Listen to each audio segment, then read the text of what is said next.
Et s'il était plus facile d'accéder à l'abondance qu'au manque, à la richesse qu'à la pauvreté? Alors je sais que ça peut paraître contre-intuitif, et pourtant. Mais tout d'abord, écoutez, très heureux de vous retrouver, chers explorateurs et exploratrices de conscience. J'espère que vous allez bien, que vous passez un bel été et que vous ou vos proches n'avez pas été touchés par les incendies de ces dernières semaines. Il faut avouer que l'année du dragon de feu qui était annoncée a tenu ses promesses.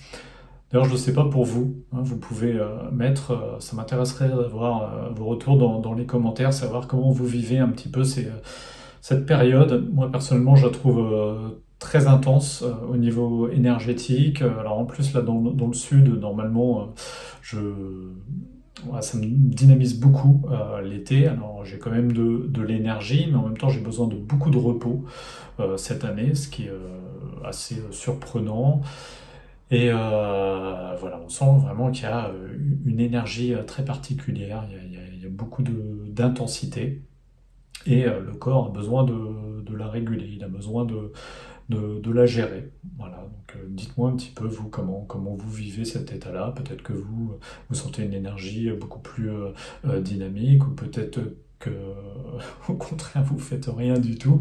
Ça m'intéresserait de savoir un petit peu comment, de façon générale, cette période est vécue. Alors revenons-en au titre de la vidéo, au thème. Euh, donc s'il était plus facile d'accéder à l'abondance qu'au manque, à la richesse qu'à la pauvreté. Pour ceux qui expérimentent le manque, peut-être que ce titre pourrait paraître provocateur. Peut-être même ça peut vous faire enrager. Et j'espère que derrière ça, vous saurez trouver quelque chose qui pourra apporter un changement profond dans votre vie. En tout cas, c'est l'un des objectifs de cette vidéo, bien sûr. Bon, vous le savez, hein, ça s'est démontré depuis déjà pas mal de décennies, tout est énergie. Voilà, il n'y a que de l'énergie, même nous qui paraissons solides, en fait, on n'est que de l'énergie condensée, cristallisée, qui vibre à une fréquence assez basse, hein, entre guillemets, bien sûr, et donc on se vit comme solide. Il y a le champ quantique, où tous les potentiels existent, et puis la création matérialisée. Mais tout ça, c'est qu'un même flux d'énergie, en fait, hein. Le potentiel, c'est une énergie qui vibre un peu de façon chaotique, une fréquence extrêmement élevée. Et puis ce qui est matérialisé, c'est le flux est dirigé dans un mouvement précis. Donc l'énergie va se cristalliser, va nous apparaître comme de la matière. Et donc on va vivre telle forme énergétique comme un rocher, comme une plante, comme un animal, comme un être humain. Et nous-mêmes, en tant que créateurs, on va avoir plusieurs niveaux de création. On va à la fois influencer le créer par nos perceptions, et en même temps les choses qui sont déjà matérialisées, on va les réorganiser, hein, puisqu'on peut réorganiser les formes. Donc on va utiliser de la matière déjà créée pour créer une nouvelle forme, que ce soit une maison, que ce soit un ordinateur, une voiture, etc., etc. Alors, toutes ces formes, eh bien, elles apparaissent, elles se vivent un petit peu, pour reprendre une image bien connue, comme les vagues à la surface de l'océan. Elles sont perçues comme des choses individualisées, donc des vagues, mais sont une part indissociable de l'océan. Et l'océan ne peut pas exister sans l'eau qui constitue ces vagues. Donc les vagues, elles sont qu'une illusion momentanée, et l'océan, lui, il est immuable. De ce point de vue-là, on pourrait dire qu'il est le seul qui existe véritablement. C'est un petit peu comme avec les rêves que nous faisons, que nous expérimentons la nuit. D'un point de vue relatif, on pourrait dire que les rêves existent, sont réels, puisque nous en faisons l'expérience, nous vivons des sensations par rapport à ces rêves, et dans notre cerveau, ils correspondent à certains processus biochimiques, bioélectriques qui sont bien réels. Et pourtant, quand nous nous réveillons, le rêve disparaît presque aussitôt dans un brouillard, c'était qu'une illusion, alors que nous sommes toujours bien là, bien réels. Donc l'océan étant ce qui est réel, et nous-mêmes faisant partie de l'océan, il est donc naturel d'être traversé par lui, par cet océan, par ce flux. Il est naturel d'être traversé par le flux d'énergie, par le courant d'énergie cosmique, puisque nous en faisons partie de façon intégrante. Ce qui n'est pas naturel, en revanche, ce qui est illusoire, c'est de se couper de ce flux. Peut-être vous commencez à voir où je veux en venir. Donc, quand on est dans l'abondance, ça veut dire qu'on se laisse traverser, évidemment, par le flux. Le flux circule, le flux de vie circule, s'exprime, se manifeste, on est dans le courant. C'est donc notre état naturel. À l'inverse, quand on est dans le manque, ça veut dire qu'on s'est coupé de façon illusoire, parce que dans l'absolu, on ne peut pas être coupé de l'océan, mais de façon illusoire, on s'en est coupé, et coupé du flux dont nous faisons partie. Donc cette illusion n'est possible que par une contraction, un repli de l'énergie sur elle-même, d'une certaine façon. On va fonctionner en circuit fermé, et c'est là qu'on expérimente le manque. C'est bien pourquoi une personne qui est dans l'abondance, elle va se sentir ouverte. Elle va se sentir aisée. On parle d'aisance financière, ça correspond à une aisance physique, une aisance corporelle, une aisance psychique. La personne est en mode ouvert, elle se laisse traverser par le flux.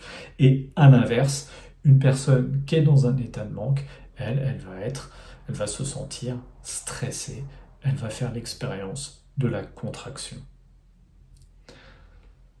Et remarquez qu'il est possible de vivre ces deux états de façon simultanée selon les domaines. On peut se sentir ouvert, aisé dans le secteur financier et on peut se sentir fermé, contracté dans les relations sociales ou les relations sentimentales.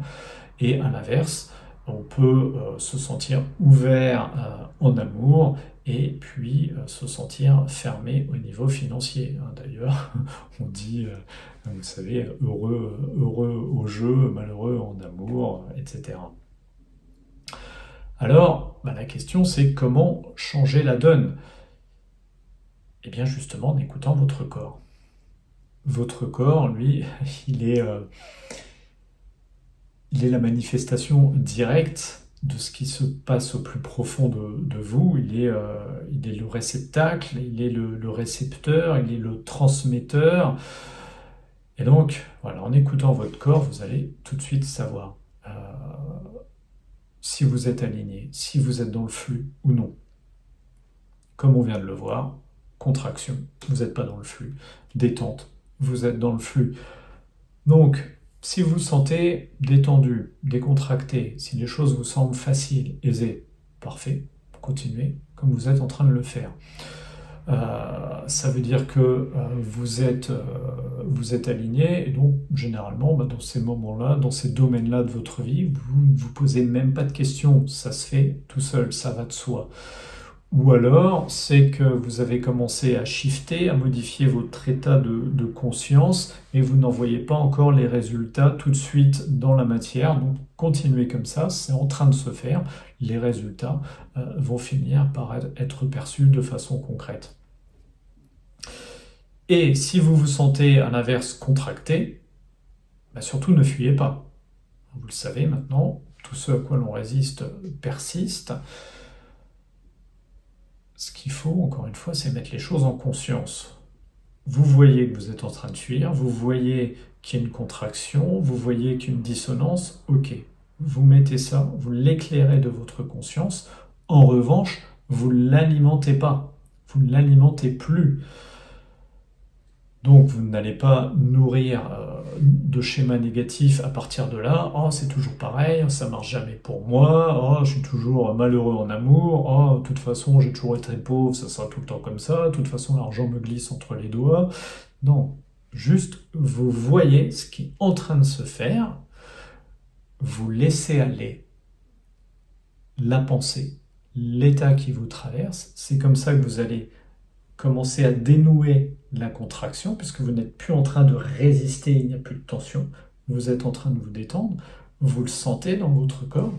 Tant qu'il y a contraction, continuez d'observer, respirez tranquillement. Là, vous détendez votre système nerveux, vous relâchez le mode survie, vous relâchez la contraction par rapport à ce domaine, et puis ensuite, vous focalisez votre attention, et donc vous amenez votre énergie, puisque l'attention, la focalisation, c'est de l'énergie, sur ce que vous voulez maintenant nourrir, alimenter la nouvelle croyance, le nouveau comportement.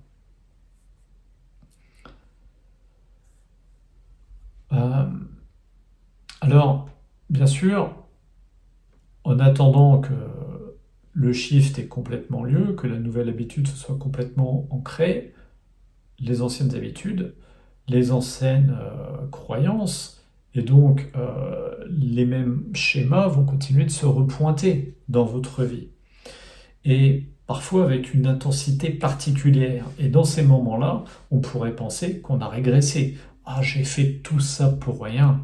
J'ai travaillé sur moi, j'ai essayé de modifier mes pensées, de modifier la façon dont je me ressentais. J'avais l'impression de me sentir mieux, plus détendu, et pourtant, les mêmes choses se répètent encore.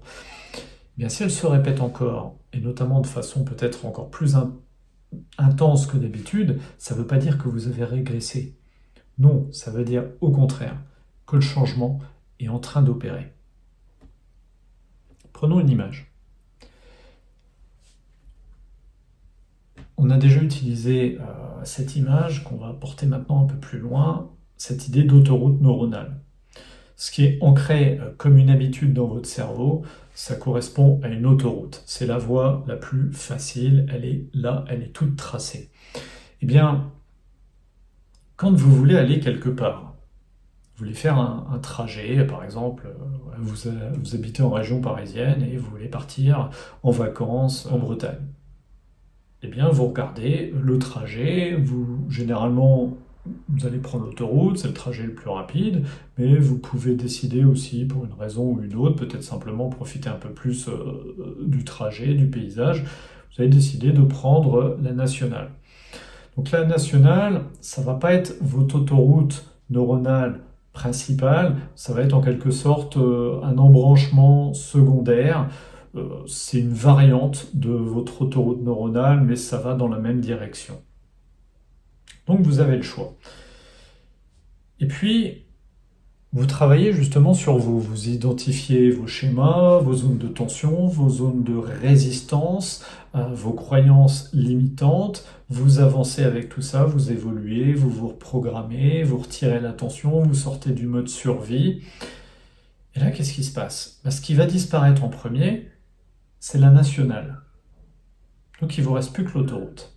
Et puis justement, comme vous alimentez de moins en moins les anciens schémas, donc les connexions neuronales, eh bien votre autoroute, elle commence à diminuer. Donc peut-être au départ, c'était une autoroute très large, il y avait 5 voies, puis vous allez vous retrouver progressivement sur une autoroute à 4 voies, 3 voies, 2 voies. Mais les schémas, quand ils vont être réactivés, eh bien, ça va réactiver l'ensemble des choses qui seraient activées par le passé, en termes de croyances, en termes de mode de fonctionnement, d'habitudes comportementales. Donc, c'est-à-dire que vous avez tout un flot de pensée qui va s'activer, un flot d'habitudes. Vous avez autant de véhicules qu'avant, mais vous avez beaucoup moins de voies sur lesquelles ces véhicules vont pouvoir circuler.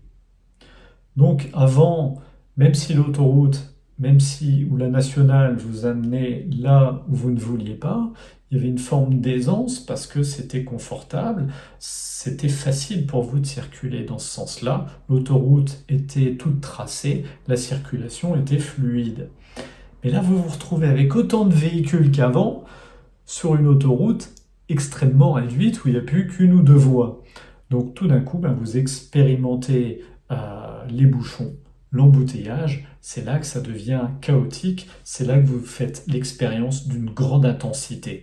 Donc quand les anciens schémas vont se repointer dans cette intensité-là, ben vous savez désormais que c'est parce que l'autoroute, c'est extrêmement restreinte. Donc qu'est-ce que vous avez à faire à ce moment-là? Ben, continuez de faire simplement ce que vous avez déjà fait depuis pas mal de temps, justement pour que l'autoroute commence à se réduire. Continuez d'observer simplement, de passer à autre chose et de vous focaliser sur ce que vous voulez désormais. Jusqu'au jour, eh bien, l'autoroute aura complètement disparu et elle aura laissé la place à une nouvelle autoroute constructive dans le sens de ce que vous souhaitiez mettre en place, de ce que vous souhaitiez créer. Et donc, à partir de là, il n'y aura plus d'efforts, justement, pour vous mettre en place ces habitudes constructives, puisqu'elles seront automatisées. Donc, elles seront passées au niveau subconscient, ça sera tout seul. Plus vous allez faire ça, plus vous allez dénouer les réflexes, les conditionnements de survie, peu importe les domaines de votre vie, que ce soit le domaine financier, le domaine du travail, le domaine relationnel. Donc plus vous allez déconditionner le mode survie, plus ça va se détendre, ça va se relâcher, plus vous allez être en mode ouvert, et donc plus le flux va pouvoir de nouveau vous traverser. Alors, ma question pour terminer, est-ce qu'il y a des schémas dont vous avez pris conscience ces derniers temps, notamment avec l'intensité de cette énergie de feu qui pousse, qui pousse, qui pousse? Est-ce qu'il y a des schémas qui vous sont venus à la conscience? Voilà, vous pouvez le marquer dans les commentaires. Est-ce qu'il y a des schémas dont vous aviez déjà conscience depuis un certain temps, sur lesquels vous aviez déjà travaillé, mais qui vous ont semblé revenir en force? Là aussi, c'est intéressant. Et rappelez-vous, quand vous partagez, c'est pas seulement pour moi, c'est pas simplement pour la chaîne, mais c'est pour vous, et beaucoup pour vous, même pour nous tous, parce que c'est comme ça qu'on se fait évoluer. Quand vous voyez ces schémas extrêmement limitants, vous vous sentez coincé dans votre vie, et puis tout d'un coup vous voyez le commentaire de quelqu'un qui vit la même chose, ou en tout cas quelque chose de similaire, ou peut-être même qui raconte comment il s'en est sorti, mais c'est extrêmement aidant, extrêmement utile, et c'est beaucoup plus facile ensuite d'accepter pour votre cerveau le fait qu'il est possible de changer, qu'il est possible de se reprogrammer. Donc voilà, vous facilitez la tâche. Et moi-même aussi, quand je lis les commentaires, eh bien, peut-être ça peut résonner avec des choses que j'ai vécues ou que je vis. Et puis aussi, ça peut me donner des idées pour d'autres vidéos. Donc voilà, on s'enrichit tous les uns les autres, mutuellement. Donc c'est très important, il me semble, ces partages. Et puis... écoutez, j'espère vous retrouver très prochainement avec des énergies aussi peut-être plus douces. Et d'ailleurs, aujourd'hui, on est le jour de l'éclipse solaire. Peut-être profitez, pour ceux qui regardent cette vidéo aujourd'hui, profitez de ces énergies qui vont durer plusieurs jours. Voilà, profitez de cet élan de transformation. Autorisez-vous le temps dont vous avez besoin. Et puis, j'espère à très bientôt. Au revoir. Ah oui, je voulais vous dire aussi également, j'ai passé beaucoup de temps ces dernières semaines à refaire totalement mon site web. J'ai restructuré mes services avec l'évolution de la conscience. Il y a beaucoup de choses qui ont changé dans le collectif ces dernières années, donc j'ai senti aussi que les besoins n'étaient plus les mêmes, qu'il y avait de plus en plus de public ouvert au travail intérieur. Donc peut-être j'en parlerai plus en détail dans une autre vidéo. Mais voilà, vous pouvez regarder mon site web. Le lien est en description de cette vidéo. Vous pouvez me faire des retours. Et puis si vous en ressentez le besoin, bien entendu, vous pouvez me contacter. Voilà, à très vite.